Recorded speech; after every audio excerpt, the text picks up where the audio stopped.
Paint ఇండస్ట్రీలో గొడవ మొదలైంది. బిర్లా గ్రూప్కు చెందిన బిర్లా ఓపిస్ ఇండియాలో number 1 paint company Asian Paints మీద బ్రహ్మాస్త్రం వదిలింది. ఇప్పుడు ఏం జరుగుతుంది? Birla Opus competition commission of India (CCI) దగ్గర ఏషియన్ పెయింట్స్ పై ఒక పెద్ద యాంటీట్రస్ట్ కంప్లైంట్ ఫైల్ చేసింది. ఆ ఆరోపణలు ఏమిటంటే, ఏషియన్ పెయింట్స్ డీలర్లను బెదిరించి బిర్లా ఓపిస్ పెయింట్లు స్టాక్ చేయవద్దని ఒత్తిడి తెచ్చిందట. ఇంకా టింటింగ్ మషీన్స్ యాక్సెస్ కూడా నిరాకరించిందట.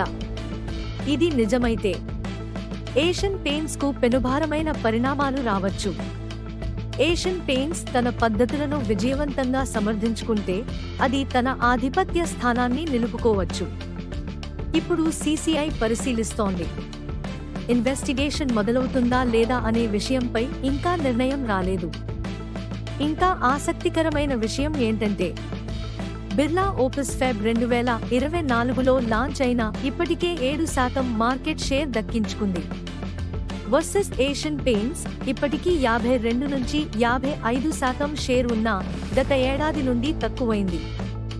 ఈ కేస్ ఎలా తిరుగుతుందో తెలియదు కానీ ఇది ఇండియన్ పెయింట్ మార్కెట్ ఫ్యూచర్ ని మార్చే టర్నింగ్ పాయింట్ అవ్వచ్చు. ఈ వీడియో ఒక న్యూస్ అప్డేట్ మాత్రమే. అన్ని వార్తలు బహిరంగంగా అందుబాటులో ఉన్న మూలాలు మరియు కొనసాగుతున్న మీడియా నివేదికల ఆధారంగా ఉంటాయి.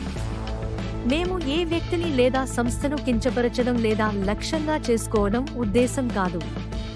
వీక్షకులు స్వతంత్రంగా వాస్తవాలను ధృవీకరించాలని మరియు దీనిని న్యాయమైన ఉపయోగం కింద వార్తల వ్యాఖ్యానంగా పరిగణించాలని సూచిస్తున్నాము.